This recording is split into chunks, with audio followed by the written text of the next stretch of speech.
Buenas tardes a todos y a todos otra vez, aunque lo haya dado de forma informal, pero bueno, formal también hay que hacer. Mi idea con esta formación, charla, no sé, debate que podamos organizar aquí, y un poco sorprender con alguna cosa, ¿no? Aunque es bien cierto que la mayor parte de la gente que estamos aquí pues estamos sensibilizados con el tema y posiblemente en las lecturas que hacemos habitualmente, blogs que seguimos y ese tipo de cosas pues ya no sale el tema pues por narices, ¿no?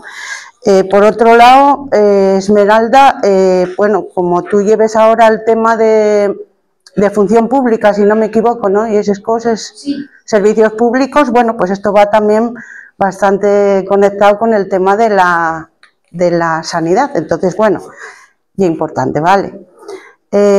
Os voy a poner aquí un poquitín lo que vamos a tratar, que bueno, la introducción al androcentrismo no sé si hará mucha falta, pero bueno, creo que es necesario hacerla de todos modos.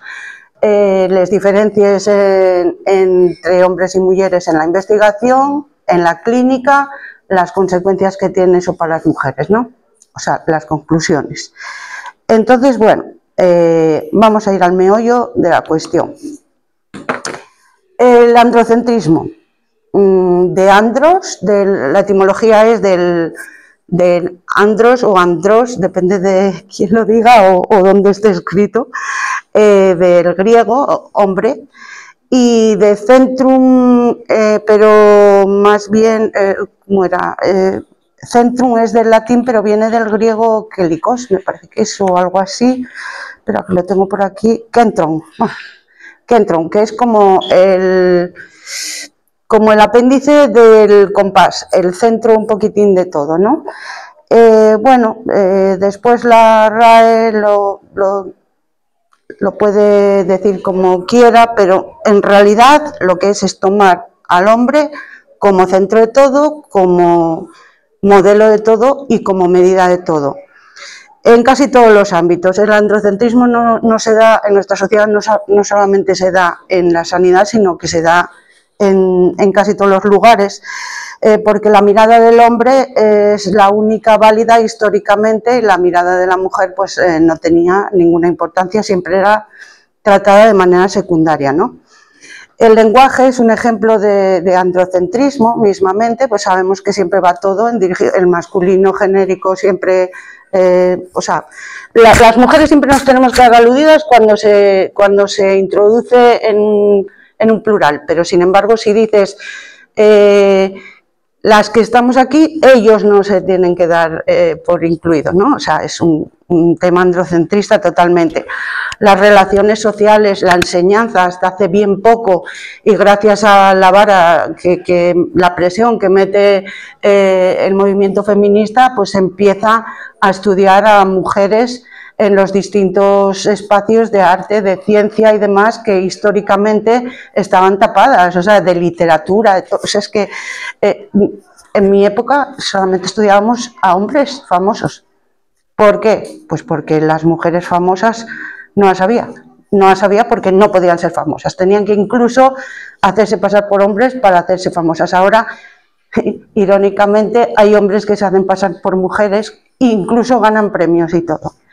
Pero bueno, en la literatura, bueno, en la publicidad, en la política, el androcentrismo está presente en todo, ¿vale? Entonces, vamos a pasar un poco al tema, bueno, aquí puse una cita de Charlotte Perkins Gilman. Ya en 1911 la señora decía que la naturaleza humana era naturaleza masculina, que estaba todo medido por lo mismo, ¿no? Y bueno, la puse aquí porque me pareció curiosa y porque hace tantos años que la señora ya lo puso en su sitio, bueno, me parece importante. Bueno, en la investigación, todo nace de la mirada del hombre. Todo nace de la mirada del hombre, pero no solo de la mirada del hombre cis, hetero, blanco, clase media. Eso siempre. ¿Qué pasa? Pues que todo nace de ahí, se identifica lo masculino con lo humano, se investiga en animales macho, hasta hace poco en humanos macho, nada más también.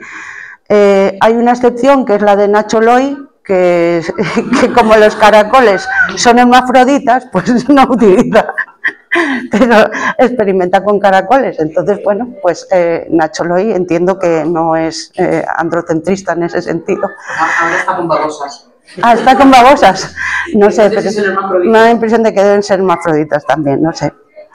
Bueno, entonces, ¿qué pasa? El androcentrismo en la investigación decide qué temas son los prioritarios para investigar, decide cómo se investigan, interpreta los resultados, pero sin perspectiva de género en ninguna de las partes del proceso, ni a la hora de abordarlos, ni a la hora de interpretarlos. Entonces, eso significa pues muchas consecuencias que luego veremos en las mujeres a la hora de poner en práctica los resultados de esos ensayos, ¿no?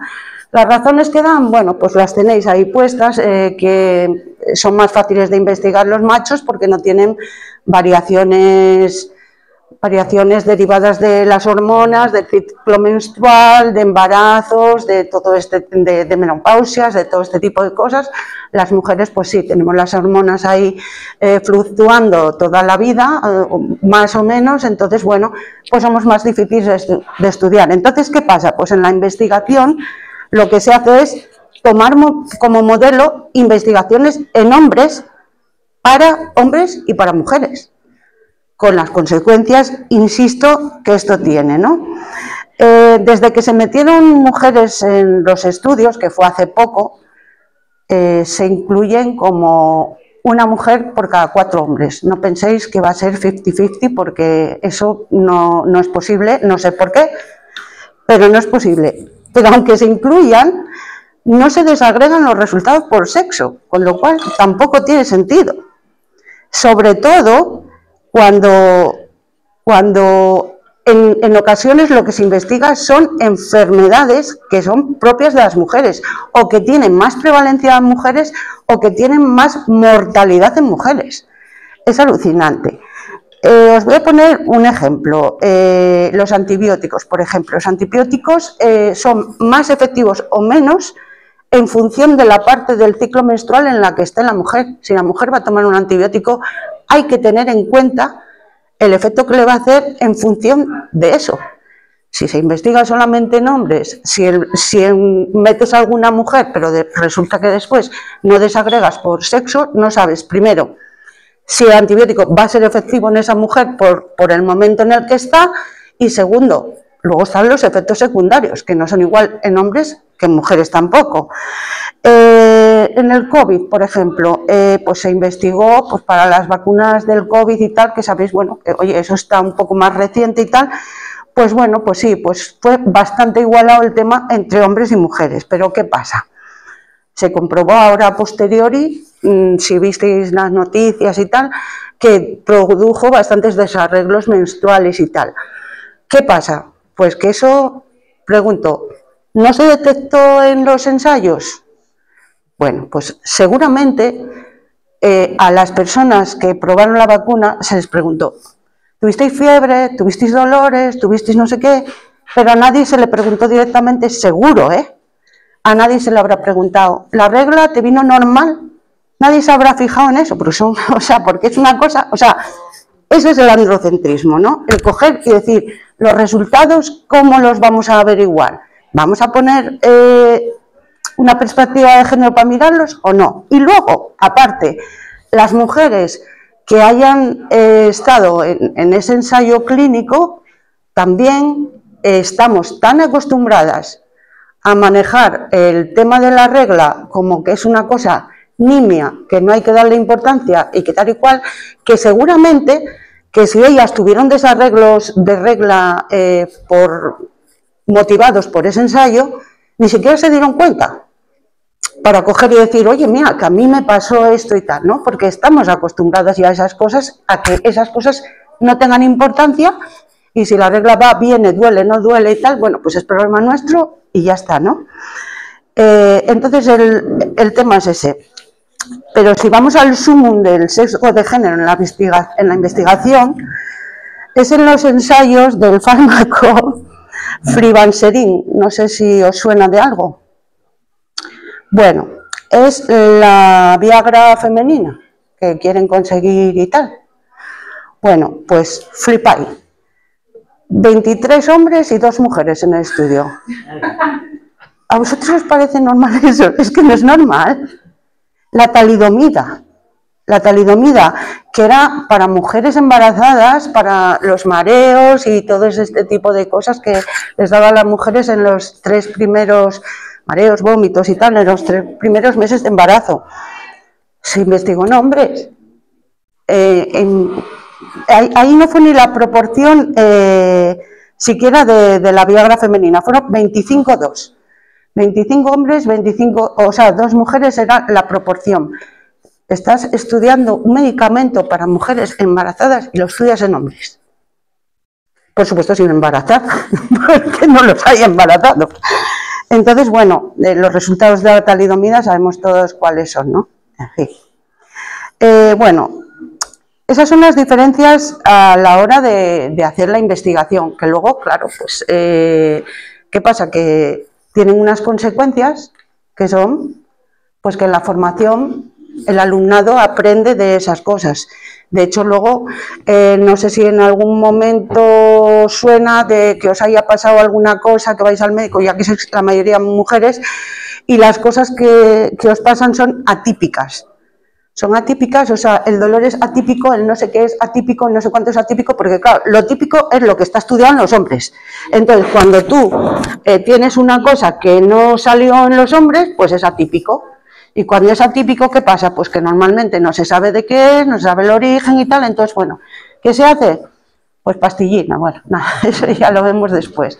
Eso, a la hora de diagnosticar, aplican los conocimientos obtenidos basados en estudios que no están desagregados por género y que ni siquiera están estudiados en las mujeres la mayoría de las veces, ¿no? Esas son las consecuencias inmediatas. ¿Qué pasa en la clínica? Luego, a la hora de atender a las mujeres, pues a la hora de atender a las mujeres y a los hombres en la consulta, en el hospital, bueno, en todos esos sitios, ahí sí que hay diferencias. O sea, en la investigación no hay diferencias, se supone que el hombre es el modelo para todo y no hay diferencias, pero a la hora de atender sí que hay diferencias. Las diferencias son, como podéis ver ahí, pues las mujeres y hombres que acuden a la consulta, pues con los mismos síntomas, pues eso, a uno, pues, ¡ay, que me duele, no sé qué, tal y cual! A él le hacen una prueba, a ella le hacen, pues, pastillina, o sea, es lo más fácil, ¿no? Seguramente es tal, seguramente es cual. La diferencia de praxis en diagnósticos y en tratamientos, que no están basados en ninguna evidencia científica, pero que hay estudios, hay mogollón de bibliografía sobre esto, ¿eh? No es una cosa que hayas leído en un artículo del País y que digas tú, bueno, como lo dice el País, no, hay un mogollón de investigación sobre esto, sobre personas con los mismos hombres y mujeres, con los mismos síntomas, misma edad, mismo peso, mismo tal, y se les atiende de manera distinta. O sea, es una cuestión de sistema, ¿no? Eso, o sea, es un sesgo de género, se aborda una situación clínica de manera inadecuada, diferente, sin tener ninguna razón para ello. Bueno, esperad un momentín que me perdí. ¿Dónde estaba? Sí, vale. 4. Vale. Bueno, la frecuencia y el tipo de servicios sanitarios. Los hombres utilizan mucho más los servicios hospitalarios, los servicios especializados y los servicios de de urgencias. Las mujeres utilizan más la atención primaria. Esto es atribuible, por un lado, a los pacientes por una razón. Las mujeres tenemos el umbral del dolor bastante más alto que los hombres, entonces tardamos mucho más en preocuparnos por el dolor que tenemos que los hombres, ¿no? Por otro lado, las mujeres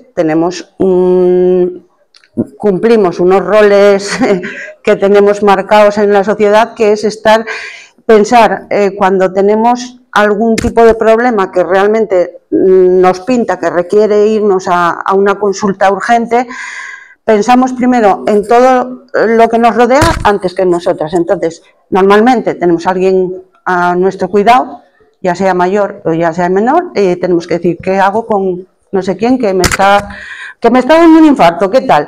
Luego están este tipo de cosas de tengo que dejar la casa limpia por si tiene que venir alguien, no sé qué, no sé cuánto. Tengo que hacer la maleta por si me quedo ingresada para que fulanito o menganita o quien sea, padres, hijos, hermanos, tal, sepan cuál es la ropa de tal, el camisón que está decente, que es para ir al hospital, las bragas sin usar, porque claro, no vamos a llevar las bragas feas y rotas, tal, me voy a duchar, no vaya a ser que huela, no vaya a ser que tal, no, o sea, es así, eso no pasa con los hombres. No pasa con los hombres, el hombre en un momento dado se ve que tal y cual y dice, me piro, ya está, no tiene responsabilidad, no tiene ningún problema de ningún tipo. Entonces, hay una parte que es no culpa de los pacientes, sino que se puede atribuir a los pacientes en el sentido de esos distintos roles de género que tenemos en la sociedad. Pero luego la mediación médica de coger y decir, voy a mandarte al especialista, voy a mandarte tal, también es culpable de que a los hombres se les atienda primero. Se les atiende primero, se les diagnostique primero enfermedades más chungas, luego lo veremos, y en el sistema en general pues es androcentrista y nada más. De hecho, hay una figura para las mujeres que habitualmente van al centro de salud y que las vemos allí constantemente un día y otro y siempre están, que se llaman hiperfrecuentadoras, o sea, tienen hasta un nombre para eso y tal, ¿eh? No se pueden tener nombres para les personas trans y cosas de esas, para eso no se puede inventar, ¿no? Porque no viene en la RAE y tal, pero hiperfrecuentadora sí se puede inventar. Del total de mujeres que vuelven porque no les solucionaron el problema que tenían, el 20% son medicadas con la pastillina. Lo que yo llamo la pastillina es medicación para un trastorno hipotético mental. Vale, entonces, bueno, pues es habitual porque normalmente hay un malestar de las mujeres que luego veremos que no es una cosa que sea fácil de diagnosticar. Demora, tardamos más en ir, tardamos más en ser atendidas, como os contaba antes, y luego en enfermedades con prevalencias similares, por ejemplo, el EPOC se diagnostica mucho más en hombres que en mujeres cuando la prevalencia es similar. Y la disculpa que dan es que los hombres anteriormente fumaban mucho más que las mujeres. Sí, claro, anteriormente, pero es que ahora hay 50-50 o incluso yo creo que pueden fumar más las mujeres que los hombres ahora mismo. Entonces, coño, vete un poquitín con los tiempos, que estamos hablando de enfermedades, no estamos hablando de otra tontería. Las artroplastias, por ejemplo. Luego ya vamos a aplicación de procedimientos preventivos, diagnósticos, terapéuticos. Las artroplastias, que es el poner una prótesis a alguien que tiene una artropatía, que se llama,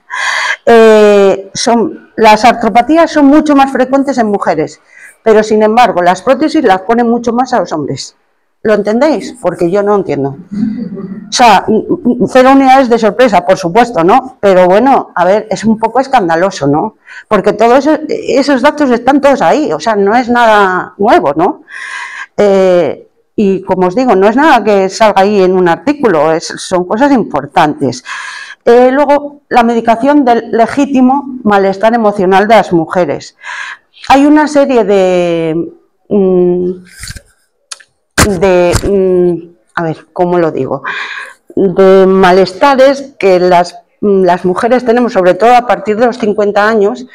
Recuerdo, la primera vez que oí hablar de esto fue a una persona que era director general de Salud Pública de Asturias, Y decía, si una mujer tiene 50 y pico años, tiene a su marido en el paro, que anda, pues como está en el paro, está el hombre, pues se siente fracasado, no sé qué, pues anda todos los días tomando pintas por los bares, llega a casa un poco borrachuco, no sé qué, tal y cual.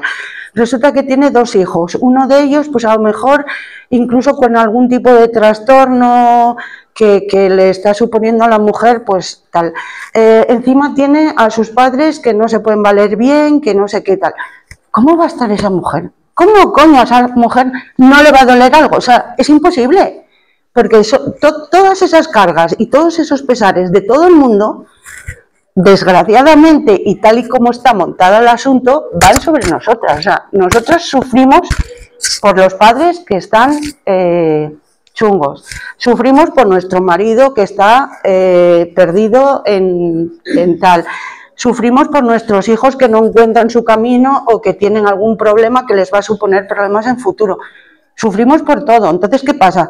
Pues que hay una serie de dolores, de dolencias, pues mira, es que tal, que coincide que todas las mujeres, sobre todo a partir de los 50, tenemos una gran mayoría de mujeres. Entonces, pues eso se ha dado en llamar el malestar de las mujeres porque coincide que todos esos síntomas pues son en mujeres y tal, ¿no? Pero en vez de paliar las causas y decir vamos a intentar echar un cable a la gente, vamos a poner, no sé, psicólogos en plan, vamos a tratar de que esa persona se desahogue un poco, encuentre unas formas de poner límites a su marido, de no sé qué, de tal y... Pues no, pastillina. ¿Es mucho más fácil? Sí, es mucho más fácil, pero ¿qué consiguen después? Pues consiguen que las mujeres estén amargadas, o estemos amargadas. No es mi caso, pero me llegará también el tema del amargamiento. Porque sí, porque son dobles o triples jornadas laborales. A veces son la jornada laboral de fuera de casa, luego llegas y tienes la jornada de casa, a veces porque vive sola, pero otras veces también porque no vive sola, pero como si viviera sola, ¿no? En ese sentido, la corresponsabilidad todavía tenemos muchísimo que avanzar.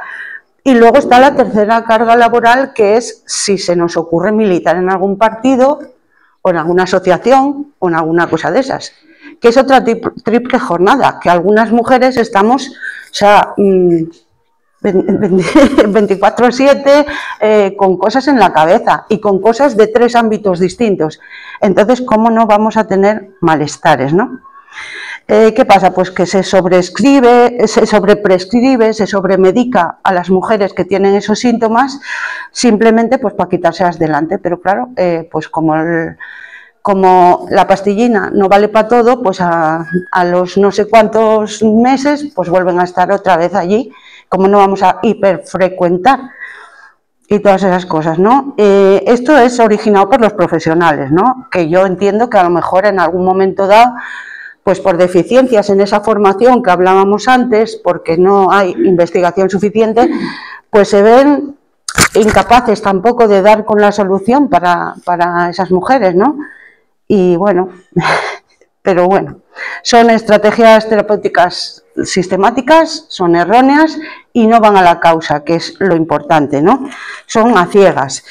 De hecho, con el tema de la fisiología femenina, por ejemplo, que es otro de los puntos que tenemos, hay una sobreutilización, en el caso de la violencia obstétrica ya sabemos, sobreutilización de cesáreas, de episiotomías, de los rasurados pélvicos que nos hacían, pélvicos y púbicos, en el preparto, porque claro, no sé, los pelos igual molestaban al guaje al salir, no sé. Es que yo eso nunca lo entendí, vosotros lo entendisteis, yo no entiendo, porque hay que rasurar, que hasta que tú veas mejor tal, bueno, vale. Pero es que luego hay histerectomías, o sea, te quitan el útero o te quitan ovarios por menos de nada, para prevenir. ¿Para prevenir qué? Hay un mogollón de casos en los que se hacen este tipo de intervenciones sin ninguna razón. Sin ninguna razón. Y estas intervenciones tienen después consecuencias en las mujeres también, tienen efectos secundarios. pero siempre las mismas, siempre las mismas. En la menopausia se siguen recetando los THS, que son los, ¿cómo se llaman los THS? Las terapias hormonales sustitutivas, que te dicen, bueno, para que no te den tantos sofocos, para que no tenga, no sé si alguna de aquí os dieron, a mí me lo pretendieron dar, dije yo paso de eso y tal, ¿no? Para que no te den tantos sofocos, para que no sé qué, esos sudores nocturnos, que si la sequedad vaginal, que si no sé cuánto, hay todo un mercado con la sequedad vaginal. Si os dais cuenta, está la gente preocupadísima por la sequedad vaginal de las mujeres. Pues te recetan los THS famosos, ¿no? Bueno, pues estos THS tienen riesgos evidentes, contrastados ya y explicitados de mayor facilidad de contraer cáncer, ¿vale? Si te los tomas.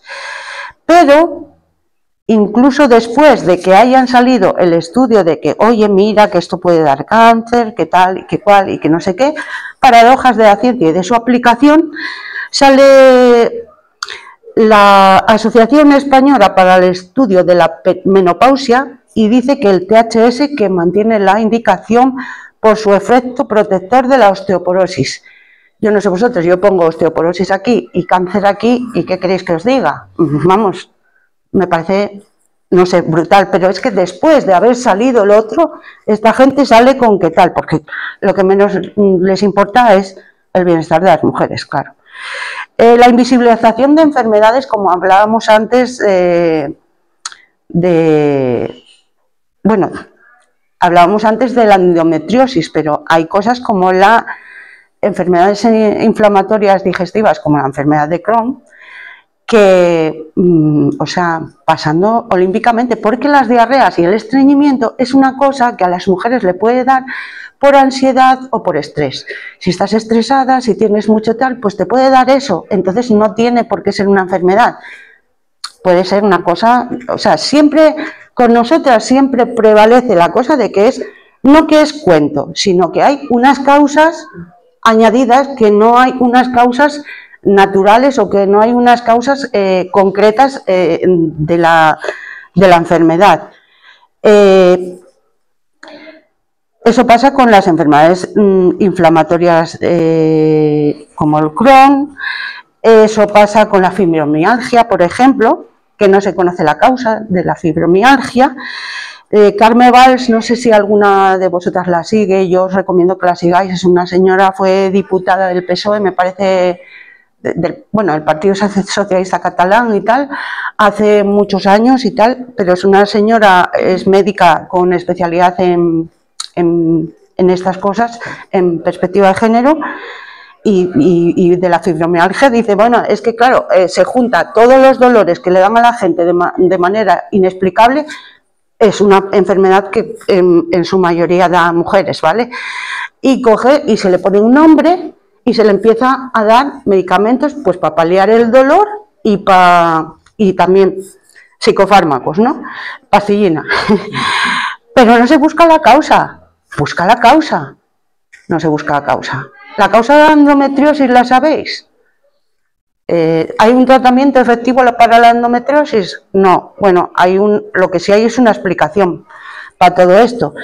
Y es que el 1% de la investigación del ámbito sanitario a enfermedades que sean solo de mujeres es el 1%. O sea, perdón, es que lo expliqué mal. Del 100% de la investigación en sanidad, solamente el 1% se dedica a enfermedades que sean solamente de mujeres. Sube al 4% cuando hablamos ya de oncología, ¿no? De cáncer de útero, de cáncer de mama y tal, porque bueno, tiene a lo mejor mayor prevalencia. Pero es que la endometriosis, 1 de cada 10 mujeres aproximadamente tiene endometriosis. O sea, yo creo que es una prevalencia bastante importante como para investigar, ¿no? No sé, digo yo. Luego, espera, vamos a pasar a las patologías cardiovasculares. Perdón, es que se me fue la pinza, perdonad, que como estoy en casa, esto no lo puedo hacer en la presentación del TFC, pero aquí sí puedo, ¿no? Bueno, en la causa de las patologías cardiovasculares, yo creo que a estas alturas todas sabemos ya que el infarto en las mujeres y el infarto en los hombres no es igual, ¿no? El dolor precordial famoso y tal, en la mujer no se presenta, entonces como no se presenta, pues la mayor causa de muerte de las mujeres es el infarto. Primero, porque tardamos una media de 40 minutos más en ir al hospital a ser atendidas, por todas esas cosas de mujeres que comenté antes, y segundo, porque llegamos al hospital y si tenemos el dolor y los mismos síntomas del infarto que un hombre, tenemos menos posibilidades de que se nos tome en serio. Lo dicen los estudios, no lo digo yo. Pero es que además, si lo que tenemos es los signos del infarto en una mujer, que la mitad de los médicos que hay no los estudiaron nunca porque nunca se los dieron en formación, y porque además no son tan claros como ese dolor aquí y tal, pues ¿qué pasa? Pues que es normal que muramos más de infarto, que nos dé más ictus y todo ese tipo de cosas, porque hay enfermedades en las que el tiempo es vital y la rapidez en actuar. Entonces, pues eso es lo que pasa en las patologías cardiovasculares. Las consecuencias. Bueno, no sé, mayor número de regresos a los servicios médicos, la hiperfrecuentadora famosa, hasta que dan con lo que tienes o hasta que dan con los efectos secundarios de algo. No sé si os pasó a vosotras alguna vez, pero por ejemplo, el sufrimiento derivado de los efectos secundarios y de la hipermedicalización. Hay algunas cosas como las estatinas, no sé si alguna de aquí toma para el colesterol. Las estatinas pues están probadas en hombres y cuando te dan una estatina a ti, mujer, te mete un trayazo de la Virgen. O sea, yo lo sufrí, de hecho, yo ¿qué me está pasando? O sea, es una pastilla que te recetan normal, tienes que tomar una al día, no sé qué tal, pero es que eso te machaca, o sea, te puede dar hasta miositis incluso. Es bueno, como inflamación de los músculos, dolor generalizado y tal, pero es que no puedes con el alma. Y vas allí y dices, oye, mira, es que yo no sé, pero por lo que yo veo es desde que empecé a tomar esta pastilla, tal, no sé qué. Ah, pues no sé qué, bueno, por si acaso voy a darte otra distinta que tenga menos y tal, ¿no? Pero es que el tema es que está aprobado en hombres y el efecto secundario pues es mucho más bestia de lo que les pasa a ellos, porque los hombres y las mujeres ni somos iguales en el sentido natural, ni tenemos la misma capacidad en general, ¿no? de absorber pues esos efectos secundarios, por ejemplo. Luego, los retrasos en el diagnóstico.